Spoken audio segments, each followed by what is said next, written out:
va ensemble, mais c'est très important. On va pas aller voir les ONG. C'est chacun d'entre nous qui va y aller par rapport à ça. Vous m'entendez? Bonsoir tout le monde. Je prends juste le micro parce que c'est filmé et que du coup, pour enregistrer notre voix, il faut qu'on parle dans le micro. Donc, merci à tous d'être là. Merci à David Loquercio de la CHS Alliance, donc responsable de la stratégie du plaidoyer et de l'apprentissage à la CHS Alliance. CHS, je pense que ça n'a pas de secret pour vous puisque vous avez en partie suivi les cours qualité, donc c'est le corps humanitaire standard.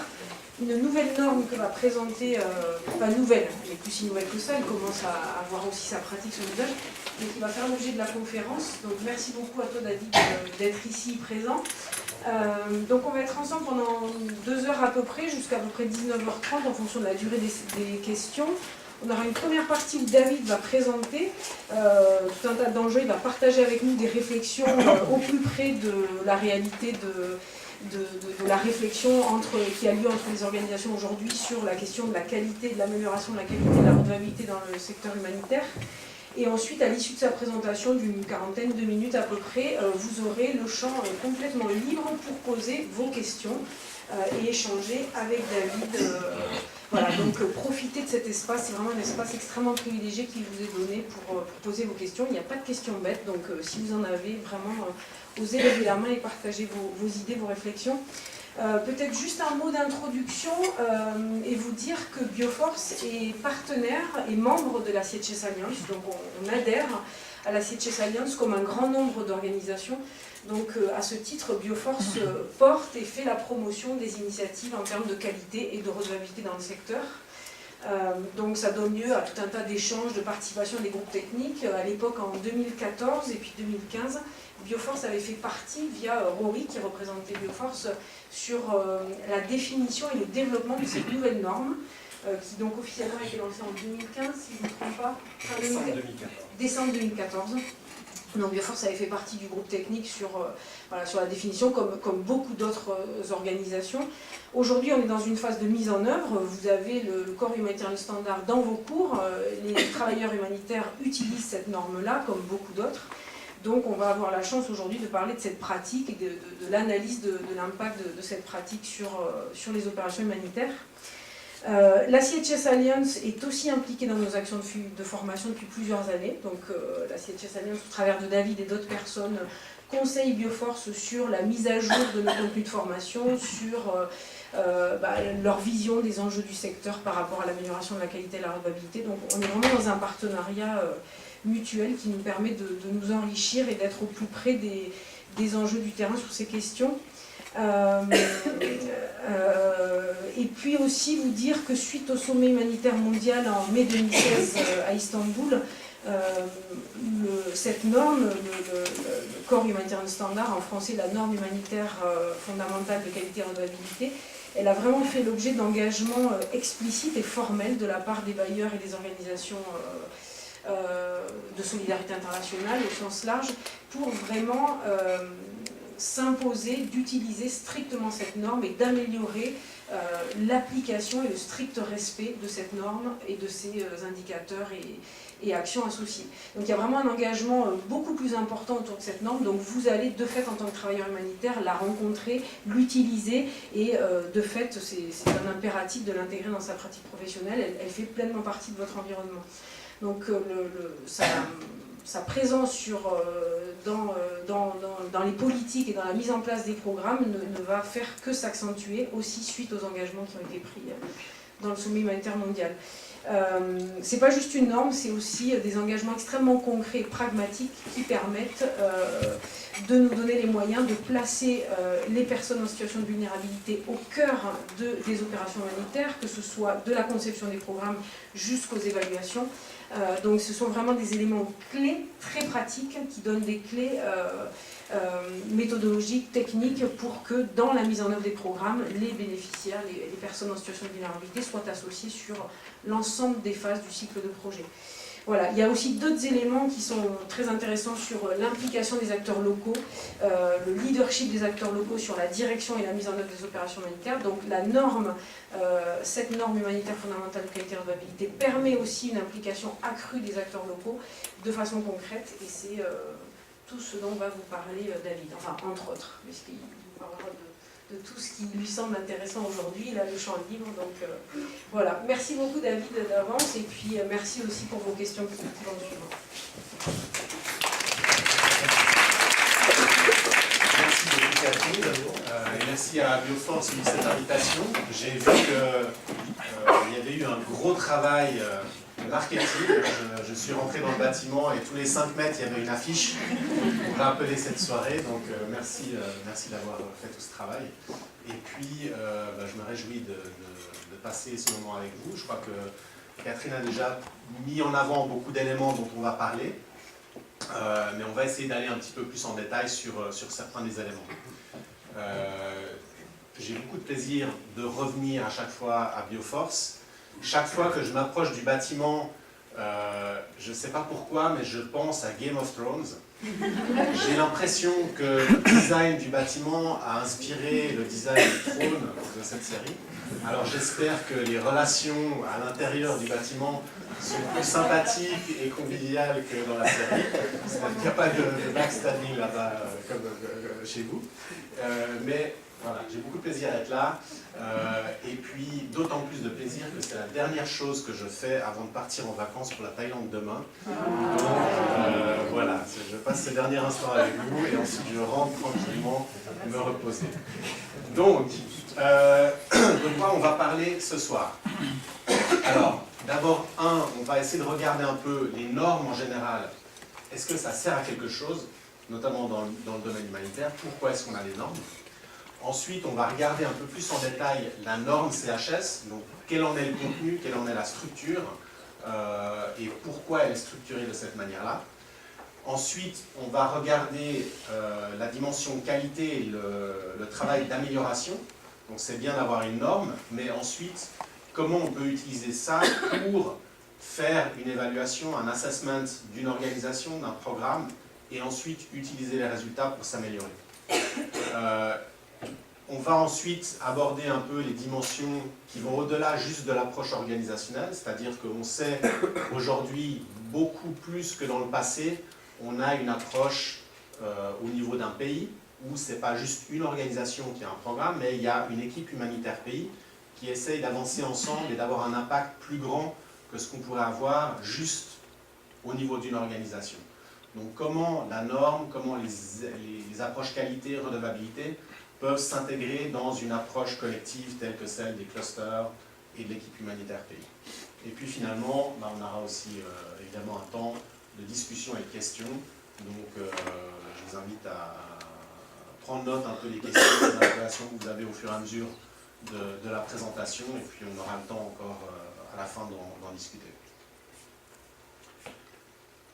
Alors, la première chose, les normes et les questions humanitaires, les normes humanitaires et la qualité, est-ce que ça sert à quelque chose? Donc, tout d'abord, peut-être 2 définitions. La première, celle de la redevabilité. C'est un terme qui... je m'habitue à le prononcer en français, mais c'est vrai que ce n'est pas quelque chose qui est un terme aussi commun dans la langue française que le terme accountability dans la langue anglaise. En partie pour des questions de culture et d'approche, mais si on voulait définir ça de manière un peu plus précise, on dirait que c'est le processus par lequel les organisations exercent leur pouvoir de façon responsable à chaque étape de leur travail, en prenant en considération les différentes parties prenantes, en leur rendant des comptes, à commencer par les personnes affectées par l'exercice de tel pouvoir. Donc, accountability, redevabilité, on sait qu'à l'égard des bailleurs de fonds, on n'a pas de choix, parce qu'ils l'exigent, et si on ne le donne pas, on n'a plus de fonds. La dimension avec le standard de HAP dans le passé, le CHS aujourd'hui, c'est de voir comment est-ce qu'on peut faire en sorte qu'on ne rende pas juste des comptes à ceux qui sont en mesure de les exiger, mais aussi à ceux qui peuvent s'attendre à ce qu'on leur rende des comptes, autrement dit, notamment, les personnes, les communautés affectées par une crise. La deuxième dimension, c'est la question de qualité. Et on peut définir peut-être 3 critères pour essayer de mieux comprendre ce que signifie la qualité. Le premier, c'est, pour utiliser encore un terme anglais, fit for purpose. c'est-à-dire une réponse qui est appropriée aux besoins identifiés. Donc ça, c'est une première dimension. Une deuxième dimension, c'est la temporalité de la réponse. Donc de le faire dans des délais fixés. Parce que si on attend 6 mois avant de répondre à une crise, une situation d'urgence, ben, il y a peut-être un programme d'une grande qualité au niveau de ce qu'on fait, mais il perd de sa qualité parce qu'il n'est pas dans la temporalité. Et finalement, la question du budget est aussi un critère pour la qualité, parce qu'on va avoir différents niveaux d'attente par rapport à la qualité de ce qu'on veut donner, en fonction des autres curseurs.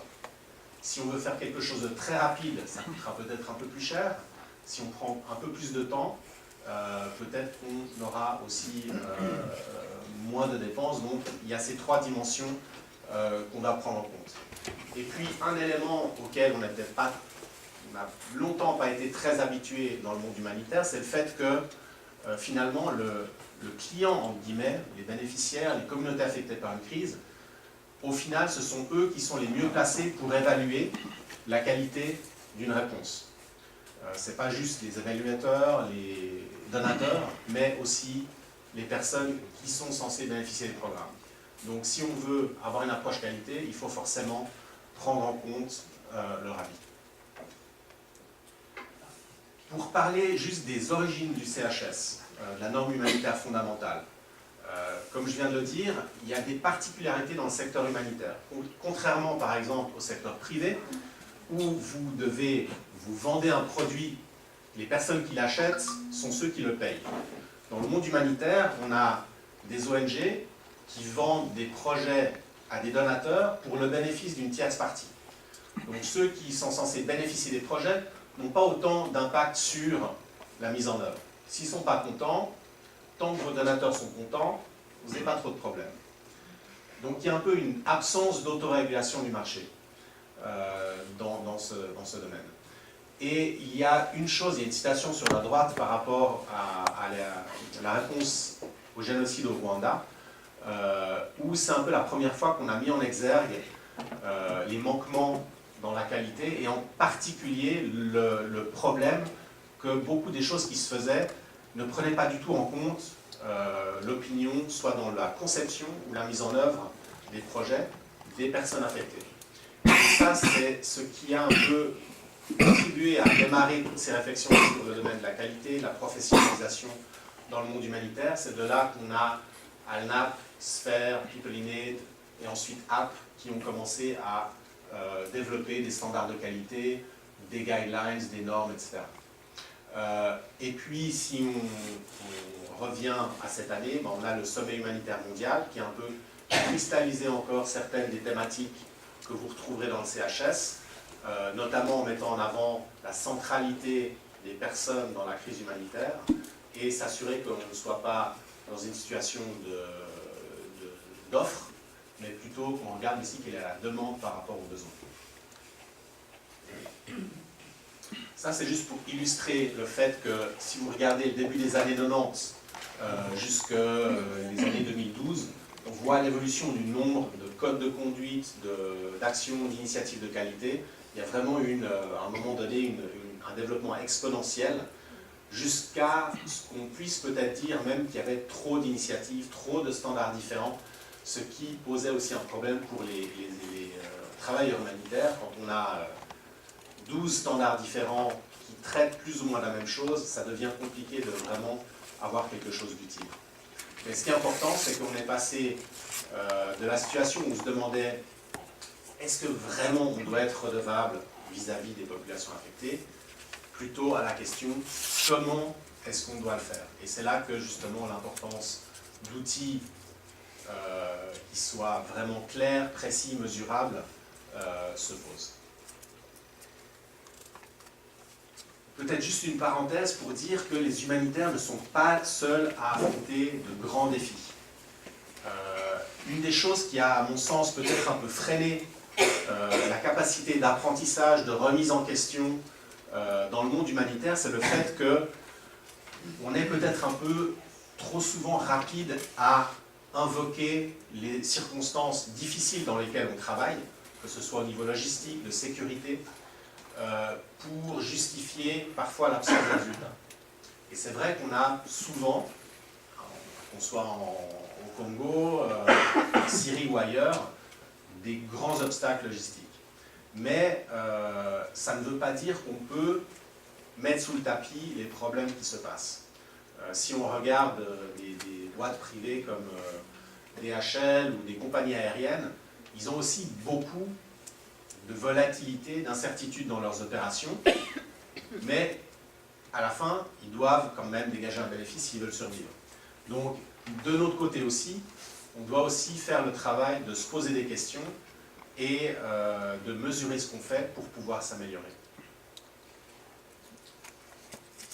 Pour juste revenir sur le processus de développement de la norme CHS, il y avait justement cette volonté de consolider de manière complète, claire et concise les normes et standards humanitaires qui existaient dans un standard ou une norme qui soit vérifiable pour faciliter le travail des utilisateurs. Simplifier le paysage, mais avec quelque chose qui soit utile, vérifiable.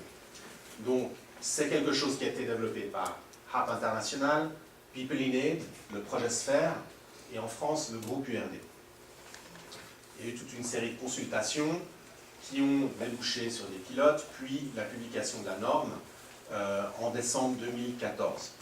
Et suite à ça, on a développé des outils pour aider à la mise en œuvre. Peut-être une chose qui est importante de préciser, c'est la différence entre la norme CHS, le standard, et CHS Alliance, l'organisation. La norme CHS, c'est donc le résultat d'une collaboration multi-acteurs qui a une existence propre, c'est un standard, une norme, un document qui est, on va dire, owned, qui a l'appropriation de plusieurs organisations qui ont participé à son développement. Et de l'autre côté, CHS Alliance est une organisation, une des organisations qui a le copyright sur le standard, et qui est le résultat en fait de la volonté de deux des organisations auteurs du standard d'aller un peu plus loin dans cet effort d'intégration. C'est HAP et People in Aid qui ont fusionné dans une nouvelle organisation en juin 2015 qui s'appelle maintenant CHS et dont la mission principale est justement d'aider ses membres, mais aussi tous les autres acteurs intéressés par les questions de qualité à mettre en œuvre le CHS. Donc le CHS Alliance est aussi responsable du développement, du maintien et de la promotion du cadre de vérification, qui est la partie qui permet de mesurer et de s'améliorer à l'aune du CHS. Et puis le CHS Alliance a Bioforce parmi ses membres. Il y a aussi environ 240 organisations à travers le monde qui font partie de cette organisation. Une norme, qu'est-ce que c'est? En fait, pour avoir une définition simple, une norme, c'est la documentation de bonnes pratiques. Ce qui veut dire que si vous regardez la norme CHS, si vous regardez le contenu, vous n'allez rien trouver qui va vous choquer. Il n'y a rien de... c'est pas du rocket science, hein, il n'y a rien de spécialement innovatif, mais c'est juste de mettre les choses de manière ordonnée, logique, et en prenant les choses qu'on sait par expérience qui fonctionnent. Et puis, au niveau des normes, vous allez trouver principalement deux types différents. La première, qui est peut-être la plus connue si on se réfère au standard de Sphère, ce sont les normes techniques. Donc, quoi? Le quoi. Si on prend les normes d'eau, sanitation, combien de litres d'eau par personne on doit donner dans telle situation. Donc c'est vraiment des choses techniques qui sont liées à un secteur. Et de l'autre, on a le comment. Et ça, c'est le domaine de la norme CHS. Donc c'est quelque chose qui est applicable à tous les domaines techniques et qui va nous donner des indications sur la meilleure manière de concevoir, de mettre en œuvre et de faire le suivi ou évaluer un projet. Maintenant, est-ce qu'une norme a-t-elle toujours raison? Et est-ce qu'en cas de doute, on devrait toujours faire confiance à ce que nous dit la norme? Alors, je ne sais pas si vous avez une voiture, un GPS. Qui c'est qui conduit avec un GPS d'habitude? Oui, quelques-uns. Est-ce que parfois votre GPS vous donne des indications, des suggestions un peu bizarres et dangereuses? Oui. Ouais, hein. La plupart du temps, les GPS, ils nous disent le meilleur moyen, le plus court moyen d'aller au bon endroit. Mais parfois, ça arrive qu'au milieu d'un tunnel, on vous suggère de faire demi-tour ou de tourner pour aller dans un ravin. Le fait d'avoir une norme, c'est bien, c'est utile pour donner une direction à notre travail, mais ça ne veut pas dire qu'on doit abandonner notre bon sens. Donc, c'est une direction, mais c'est quand même quelque chose qu'on doit contextualiser et s'assurer que les éléments qui sont mis en avant sont appropriés au programme, au contexte, à la langue, à la culture dans laquelle on travaille. Maintenant, juste peut-être trois dimensions sur le pourquoi ou les avantages d'utiliser une norme. D'abord, pour les organisations, ce qu'on peut dire, c'est que avoir une norme, définir une approche, ça permet d'avoir une approche plus cohérente et des résultats plus prévisibles. Ça permet aussi de mitiger les dégâts qu'on peut avoir à cause du staff turnover, quand on a des gens qui partent.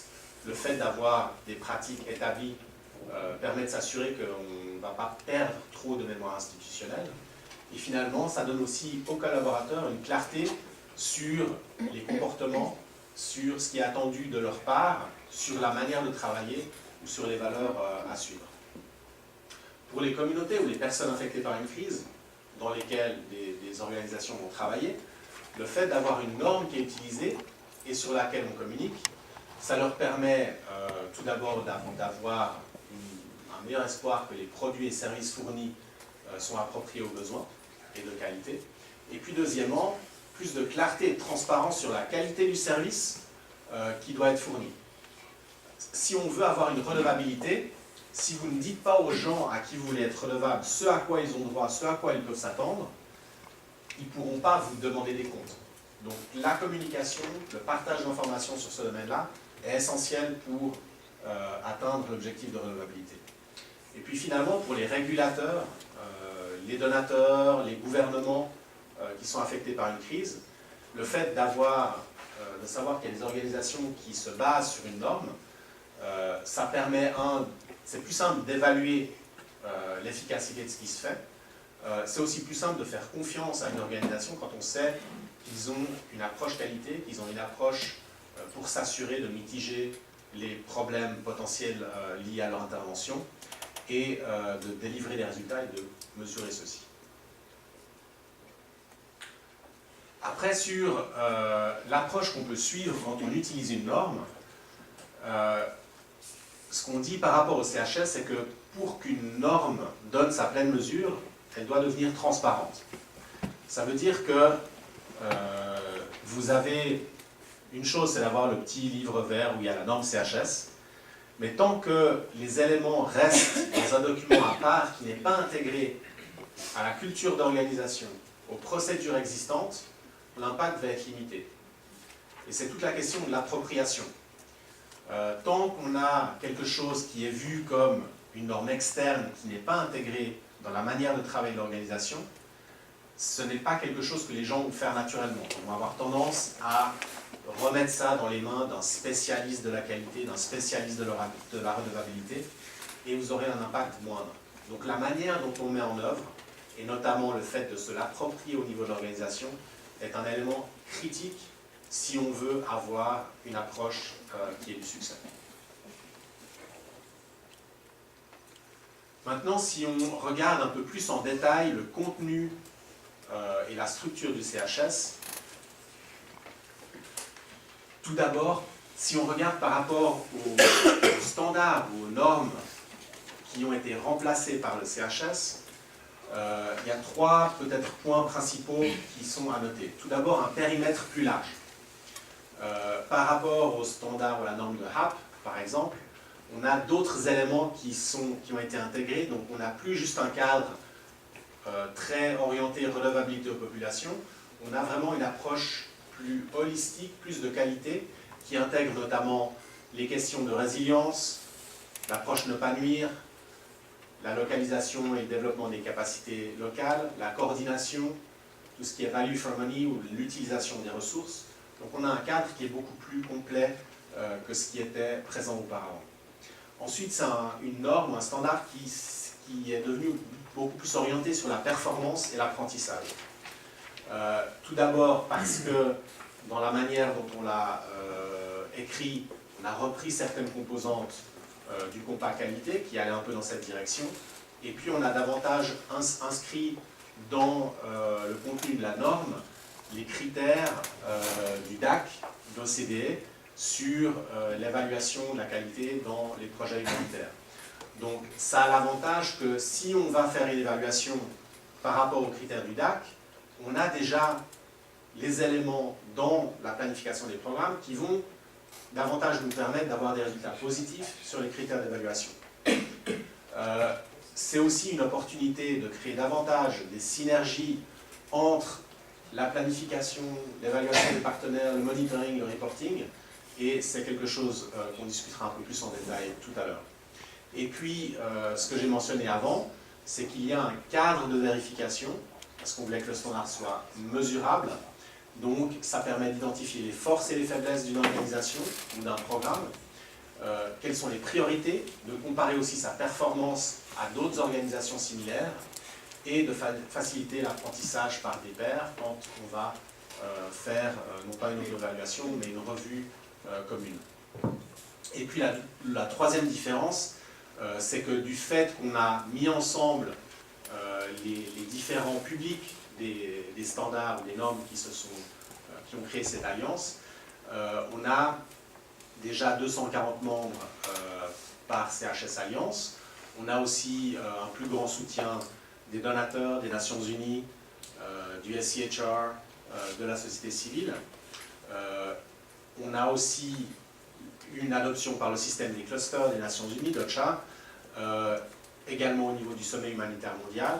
Et puis ce qui est aussi important, c'est que, étant donné que Sphere, le projet Sphere, était partie prenante dans la rédaction de la norme, ça a déjà été intégré dans les formations de Sphere, mais le manuel de Sphere qui va être révisé à partir de janvier de l'année prochaine va intégrer et remplacer les core standards, ces normes essentielles, par le CHS, et ce sera donc la base qui va permettre d'harmoniser ou d'être une fondation pour chacun des standards techniques. Alors, si on essaie de raconter les choses un peu plus simplement pour introduire ce que c'est la redevabilité et le contenu du CHS. Essentiellement, la question de la redevabilité, c'est les responsabilités, ou prendre en compte les responsabilités dans 3 domaines. Celui des résultats, de ce qu'on veut atteindre en ayant un programme humanitaire. Celui des droits, tout ce qui est rights-based approach, à quoi les gens peuvent-ils s'attendre, à quoi ont-ils droit dans un programme, et les relations. Puisque si on veut un programme de qualité, si on veut quelque chose qui soit pertinent, forcément, on va devoir être en relation, non seulement avec les personnes qui vont être les bénéficiaires d'un programme, mais aussi les communautés dans lesquelles ils vivent, les gouvernements qui sont le pays dans lequel on travaille, ou encore les autres acteurs de la réponse. En fait, il s'agit d'une part, générer des résultats qui répondent aux besoins et aux priorités des gens. D'autre part, de respecter et permettre aux gens d'exercer leurs droits, par exemple le droit à l'information ou le droit à soumettre une plainte. Et puis, les relations, des relations qu'on veut baser sur la confiance et le respect, qui soutiennent les capacités locales et la résilience. Et quand on a ces 3 éléments, quand on met les gens au centre de notre réponse, ils seront davantage susceptibles d'être satisfaits avec les actions qu'on va mettre en œuvre. Et donc, nous, en tant qu'humanitaires, on sera aussi mieux placés pour remplir nos propres engagements. Et avec le CHS, si on prend ce qu'on appelle la fleur du CHS, on voit que les 9 engagements se concentrent effectivement sur les résultats, en particulier les 2 premiers engagements du CHS, sur le côté d'une réponse appropriée, pertinente, et le deuxième d'une réponse efficace et qui vienne dans une temporalité satisfaisante. mais aussi sur les droits et les relations, les droits à ne pas être impactés négativement par la réponse, le droit par exemple à participer aux décisions qui impactent les gens, les droits à être informés, et puis aussi tout ce qui est sur les relations, qui se base par exemple sur tout ce qui est la participation, mais aussi de la coordination par exemple, et de faire en sorte que on ne se contente pas juste des relations avec nos propres programmes, les personnes impactées par les propres programmes, mais aussi avec le gouvernement, le système de coordination et les autres acteurs humanitaires.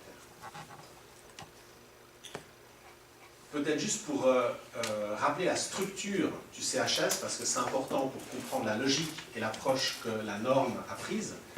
Alors voilà, une slide qui est restée en anglais, si vous êtes toujours réveillé. Donc, premièrement, la norme est basée sur les principes humanitaires. C'est une chose qui sous-tend la norme et qui a aussi influencé son contenu. Mais évidemment aussi le fait qu'on met les personnes au centre. Donc c'est aussi une chose qui a influencé la manière dont c'était écrit, et c'est ce qui influence la manière dont on a labellé les engagements. Si on regarde, on parle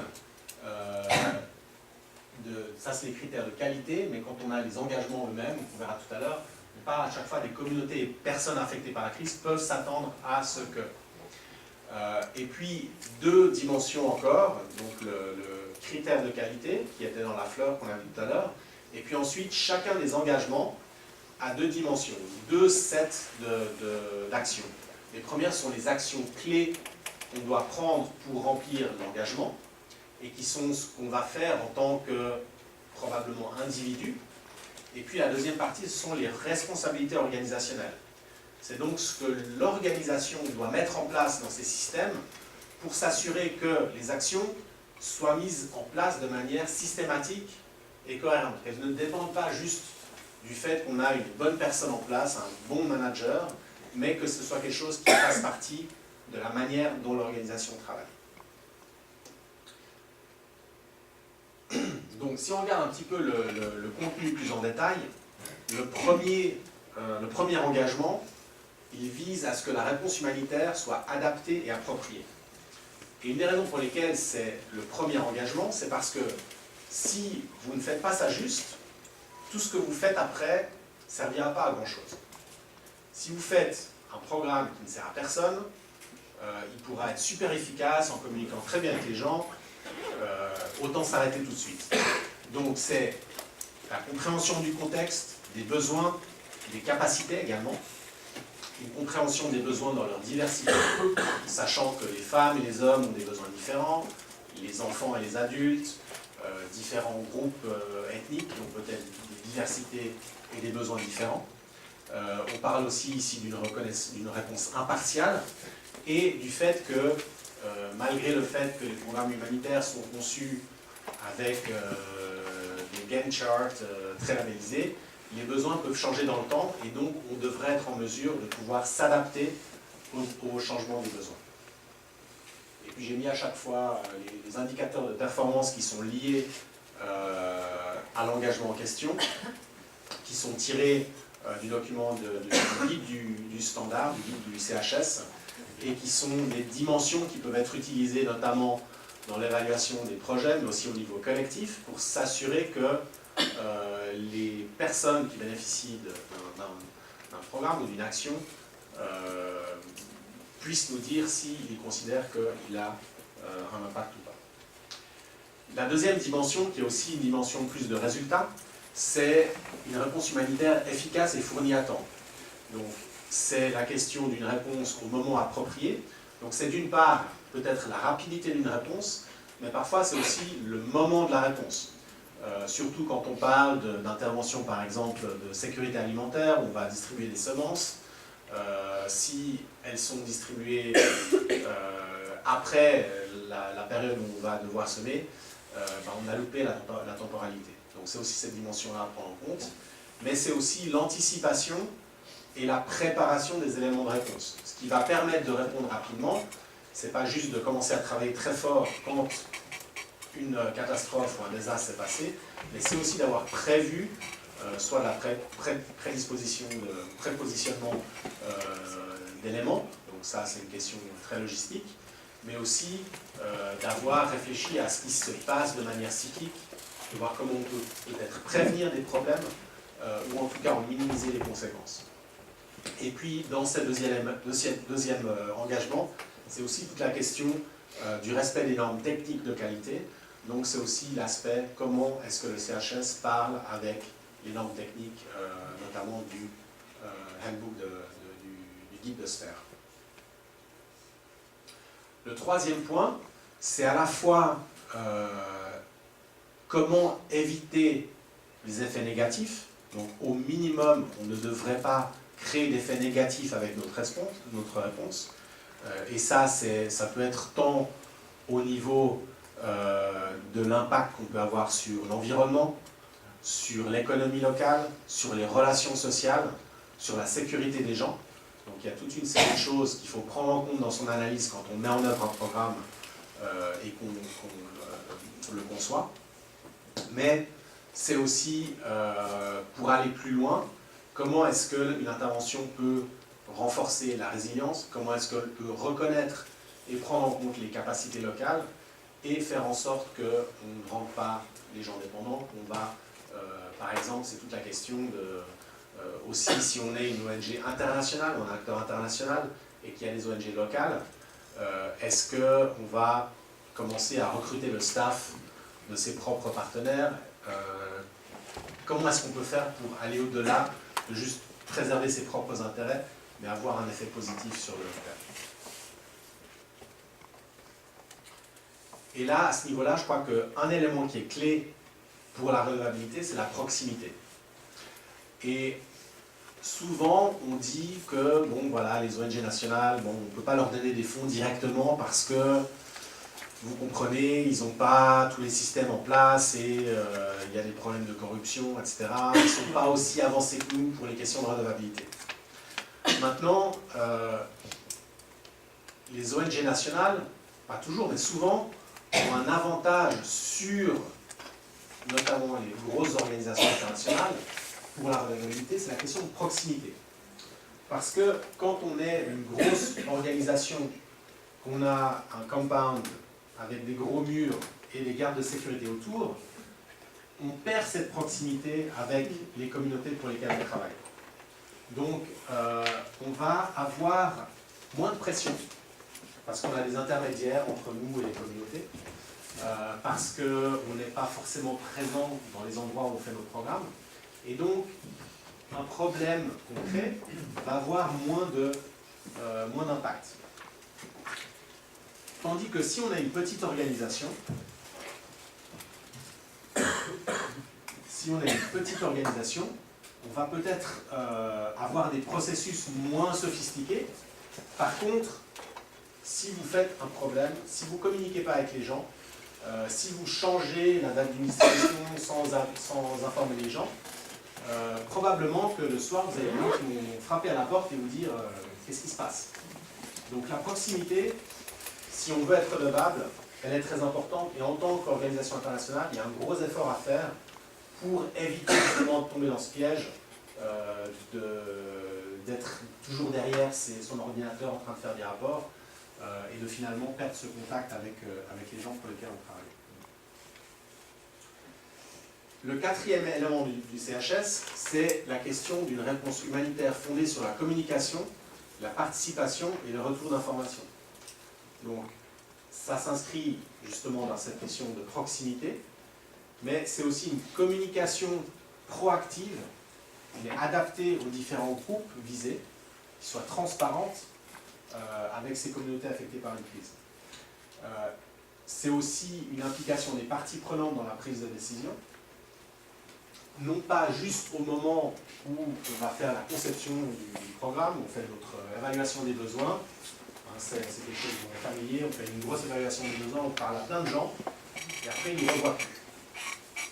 Donc si on veut quelque chose qui soit qualité, qui réponde aux besoins, qui puisse être adapté, il faut qu'il y ait un dialogue qui soit continu sur la durée, pour permettre de s'assurer qu'il y ait une évolution qui prenne en compte les évolutions qu'il peut y avoir dans le contexte et dans les besoins.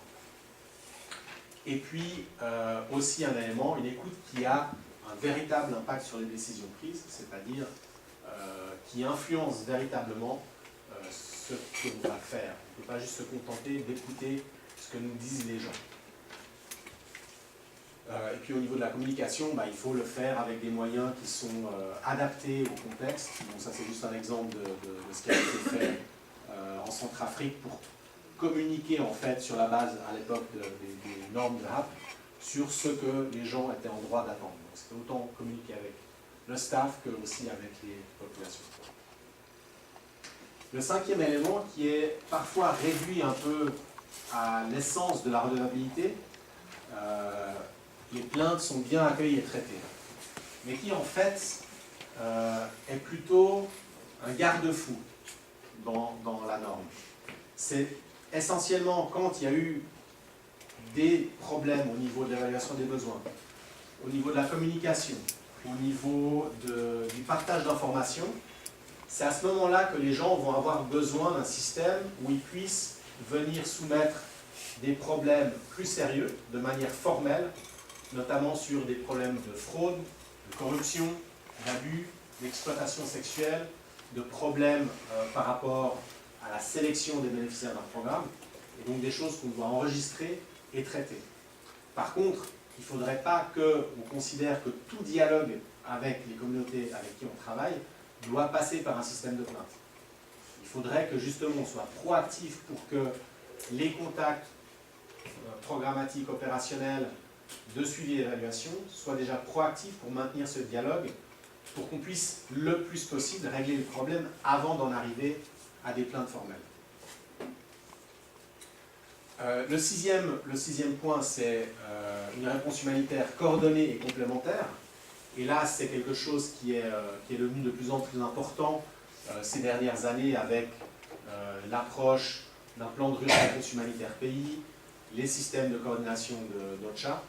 Donc là, il s'agit du partage des informations et d'une coordination dans la planification, une couverture optimale des besoins d'un point de vue géographique et sectoriel, sachant que aussi en tant qu'organisation, on ne peut pas répondre à tous les besoins parce qu'on n'a pas forcément toutes les compétences. Donc comment est-ce qu'on fait aussi en sorte de prendre sa responsabilité en référant certains besoins auxquels on ne peut pas répondre.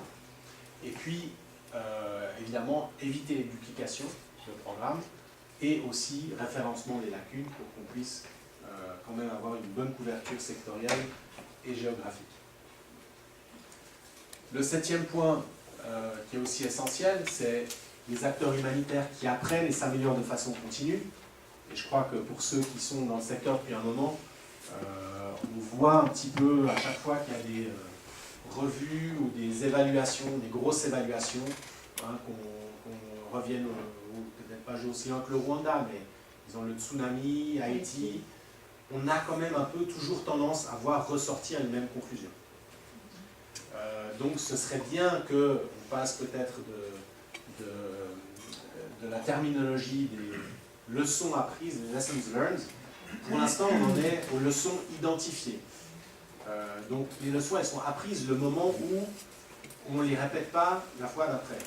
Donc là, on veut une planification et une réponse qui soit agile, pas juste avec un système très sectoriel, séquentiel dans la réponse, mais quelque chose de plus agile qui nous permet de répondre et s'adapter. Et puis, de passer de l'apprentissage organisationnel à un apprentissage collectif, où on n'apprenne pas juste individuellement en tant qu'organisation, mais aussi en tant que système, qui, évidemment, est une chose un peu plus complexe. Et puis ça, c'est ce que je disais aussi tout à l'heure, écouter ne suffit pas, c'est bien d'apprendre, d'essayer de changer des choses, mais il faut que les gens à qui on parle, à qui on va demander de nous donner des informations, que ce soit à l'étape de l'évaluation des besoins, de la mise en œuvre, qu'ils voient qu'il y a un changement. Si on va juste parler aux gens, on leur demande leur avis, et ils ne voient pas de changement, la fois suivante, ils ne vont pas perdre le temps pour venir vous parler. Donc il faut vraiment valoriser ce que nous disent les gens, et le prendre sérieusement, pour que ça donne une valeur à notre programme, et pour que ça encourage aussi les gens à continuer ce dialogue et à continuer à nous donner des informations. Sachant aussi que quand on parle aux gens, la première fois, ils ne savent peut-être pas qui vous êtes, s'ils peuvent vous faire confiance. C'est seulement en développant un dialogue, une relation continue, que les gens vont vous dire vraiment ce qu'ils pensent. Surtout quand vous êtes peut-être le seul acteur humanitaire, ils disent peut-être, bon, on ne va pas être trop franc avec eux, parce qu'autrement, peut-être, ils vont couper le programme. Donc, il y a un besoin de continuité pour créer la confiance. Le 8e point, qui est aussi extrêmement important, parce que ça coupe à travers tous les autres éléments, c'est avoir un personnel qui est soutenu pour réaliser son travail efficacement et qui est traité de façon juste et équitable. Comme on aime à le dire, une équipe compétente et motivée peut sauver un mauvais projet, mais pas l'inverse. Vous pouvez avoir le meilleur projet du monde, si vous n'avez pas les bonnes personnes au bon endroit, avec les compétences qu'il faut, votre projet ne va pas arriver au bout. Et là aussi, les compétences techniques sont importantes, mais l'état d'esprit, les valeurs du personnel sont aussi importantes. D'où le fait qui est capital que quand on recrute les gens, on ne le fasse pas juste par rapport aux compétences techniques, mais aussi pour savoir si ils ont les capacités ou les valeurs qui sont en accord avec celles de l'organisation. Ils ont la capacité d'écouter, d'être suffisamment flexible pour changer les choses. C'est quelque chose qui est aussi important si on veut avoir une approche qualité. Donc évidemment, le succès passe par vos collaborateurs. Comme on l'a dit, sans les personnes qui forment l'organisation, on n'arrive à rien. En même temps, il y a une importance d'avoir des systèmes en place dans l'organisation. De faire en sorte qu'on ne compte pas que sur les personnes qui sont les stars de l'organisation pour faire tourner un programme, mais faire en sorte que si on perd une personne clé, les gens, voilà, ils bougent de pays, ils bougent d'organisation, qu'on ait en place la structure qui permet de faire en sorte que la mémoire institutionnelle soit perpétuée, que les gens sachent quelles sont les normes à suivre, quelles sont les procédures, les outils qu'ils peuvent utiliser pour qu'on ait un système qui marche malgré le tournus du personnel. Et puis finalement, un critère qui est le dernier, mais qui n'est peut-être pas le moins important, les ressources sont gérées et utilisées de façon responsable et pour l'usage prévu. Ça, évidemment, c'est le souhait des donateurs. Hein, ça, c'est la question de la redevabilité, peut-être, par rapport aux fonds qu'on reçoit des donateurs. Mais si on y pense, c'est aussi une question de redevabilité par rapport aux personnes affectées par une crise. Parce que si on ne fait pas une bonne utilisation des ressources, qui c'est qui va en souffrir en premier lieu? Ce sont les personnes qui, du coup, ne vont pas bénéficier d'un soutien. Donc là, les ressources sont limitées, on doit en faire le meilleur usage possible. Et à noter que dans cette dimension-là, on parle d'une part des ressources financières, mais on parle aussi des ressources environnementales. Et là aussi, on sait que dans certains cas, la réponse humanitaire peut avoir un effet très important sur l'environnement, à travers l'encouragement que ça peut donner au mouvement de population, par rapport au type de ressources qui vont être consommées, par rapport à l'origine des biens qui sont achetés. Donc là aussi, il y a une responsabilité de faire en sorte de prendre ça en compte au moment de la mise en œuvre des programmes.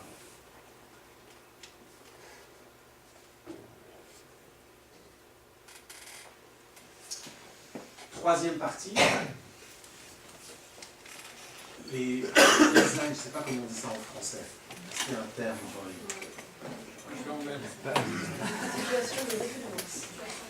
bon, enfin, disons, vous comprenez l'idée, voilà. D'où est-ce qu'on part, de regarder d'où est-ce qu'on part pour pouvoir mesurer si on a fait un progrès.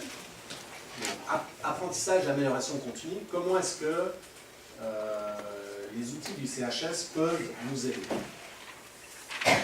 Notamment face à un problème, et là je vous donne un titre du Guardian, qui nous dit en gros que les travailleurs humanitaires n'arrêtent pas de parler du développement des capacités, mais bon, ça veut dire quoi, premièrement, et puis deuxièmement, est-ce que le développement des capacités n'est pas potentiellement le rêve sans fin ou le fantasme sans fin d'un bureaucrate?